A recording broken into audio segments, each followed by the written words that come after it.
Today I want to share with you what engaging fearlessly means to me. And I want to share with you a little bit about how important I think it is to be able to do that as a therapist, as a healer, as a helper in the world. One of the things that we have to know is how to take care of ourselves as we engage in this very important work. I have been doing this for many, many years, and I know from the beginning, before I knew thought field therapy, before I knew EMDR, before I knew Gestalt, before I knew cognitive behavioral therapy, as a young volunteer at a crisis hotline, I learned early on that when you engage with people in a very direct, positive connection, that we become helpers in helping them heal what is causing them so much pain. Now, most of the time, when somebody comes to you for help, it's because they've endured something that is very difficult. And it's something that they've been carrying for a long time on their own and not knowing what to do with it. So, one of the things that we do as helpers that is critically important is we become witnesses to those events that happen to people. And it's not a difficult thing, it's just to listen with a real active sense of connecting with the other person so they no longer feel like what happened to them happened alone. There's a witness to it now. Hearing these stories can be very powerful, and sometimes it's just wonderful to see how people begin to find their way through it just by sharing their stories. But there's a lot more we can do to help people, but that's where we always start. And so the problem here is that while I love the work that I do, I know that I'm a very empathetic person, that I tend to connect with people at a deep emotional level. And as I witness the things that happen to them, I become vicariously traumatized by it. I experience it in a way that's very personal and very much in my experience, my body. And I carry it with me in my memories and in my trying to help people by sharing these stories. So one of the things that I know that's absolutely critical is that we have to be able to take care of ourselves so that we can go into any situation, so that we can go into any kind of situation where people are sharing those kinds of pains and know that we're going to be okay. Also know that we have something that will help. And that's what I love about TFT. Let me tell you a story about a client. I had been in the business for quite a while already, but I had learned TFT, and I was working with this woman in her mid-40s. Now, this is a story I often tell because it's so central to how I understand the importance of self-care and TFT. So you may have heard it before, but if you haven't, it's worth hearing again, even if you have. So, all right, so I'm sitting in my office with this woman, and I've been working with her a few months, and she comes to me with a history of some of the worst childhood abuse I've ever heard. And I mean everything: physical, sexual, emotional. She had just never really had the support she needed to grow into the woman that she wanted to be. She turned out okay. I mean, she learned how to not hurt people and how to be a good mother. And it was wonderful to work with her, but sometimes it would be difficult. So one time she's telling me this, she's recounting the events that happened when she was a little girl. She was 8 years old.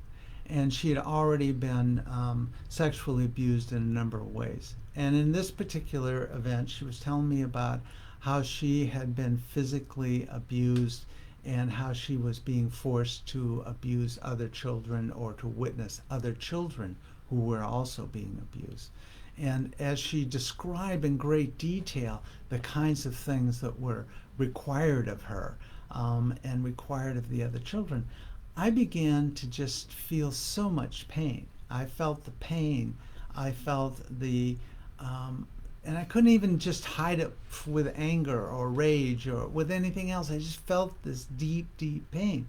And that's not unusual for me with who I'm connecting with clients. But at some point, I began to cry. Now, again, that's not unusual for me. My stance is if I'll laugh with you, I'll cry with you. But the problem was is that the tears were becoming more than a bit. They were becoming more than something that I was managing in a way that it felt like I was able to keep going. And I felt myself feeling so overwhelmed by the pain of this and by these tears, I wasn't able to focus on my client anymore. I wasn't even able to focus on anything other than this pain and this history and this event I was witnessing. So I stopped her. I said, "Wait a second. I'm not with you right now." And I said, "Give me a moment." And so I started tapping, and I just started doing the basic crisis intervention tapping with her, and I went through it a couple of times. And because I'm so skilled at this, and I've got all the trainings and stuff, I was there very quickly. I would say within 2 or 3 minutes, able to kind of bring down that pain. And then a couple of more rounds, and I was like, okay, I get that that pain is real. It's there. I'm experiencing it, and I'm not overwhelmed by it. So can we now go back to what you were telling me? Now, so she was able to recount the story. I was able to take her through some tapping to be able to come to the place where we could end the session with both of us in a decent place and her feeling like we had shared something. And I didn't realize how much we had shared it until the next week she came in. And often a question I ask of people when they come in is, what stuck with you from last week? Because I want to kind of pick up and see what they carried forward. And I was so touched because she said that it was the first time in her life that she'd ever seen anyone cry for that 8-year-old. And I was so, she connected to that idea that there was somebody who could care enough to let them feel the pain and to share that with her. It was very powerful, and it was something that stuck with me forever, because suddenly our relationship was different. And it was different for a couple of reasons. One is she knew, first of all, she didn't have to take care of me at all. She knew I would take care of myself and use TFT to help myself. In the past, I could have guaranteed you that if I were feeling that level of upset and not able to do it, I would have found a reason to stop. I would have said, oh, well, this is too powerful. We should probably process it in different pieces. Let's stop here and we'll come back to it in another session, another time. I might have said something like, I can see how upsetting this is to you, and I think we need to maybe switch to a different focus. Or more likely, she would have seen that it was harming me, and she would have stopped, because that's just her nature, that she wouldn't have done that. But that's not what happened. What happened was we were able to stay connected, and even though I had to stop and tap for myself, we were able to continue to process. And so that's the piece that's very important, is for me to say to you, don't be afraid to go there with people, because you can take care of yourself. You can take care of them. And so, this was a first for her. This is the first time in her life that she'd seen someone cry for what happened to her. It was the first time that she suddenly realized, I can trust this man.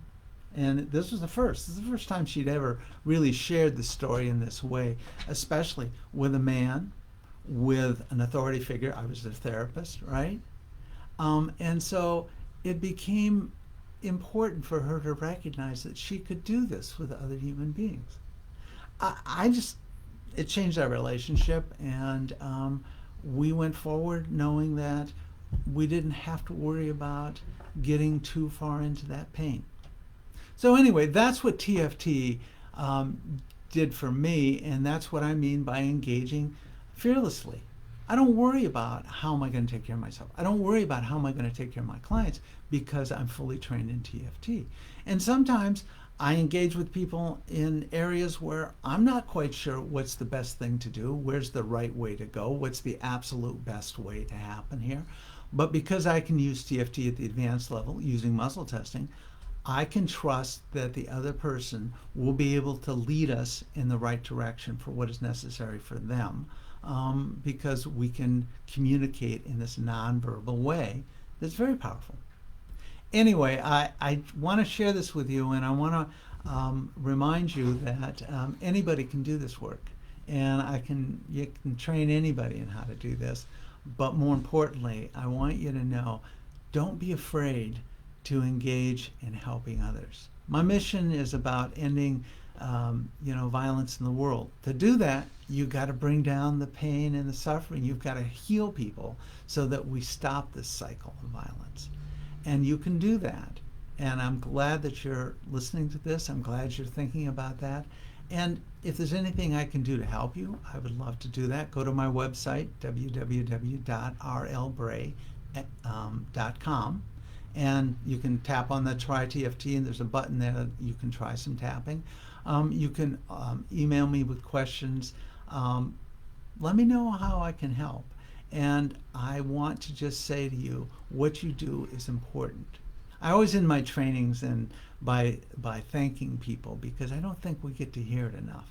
So I just want to end this video by saying thank you for listening, thank you for caring, and thank you for having the courage to engage with people who need your help. See you next time. Bye-bye.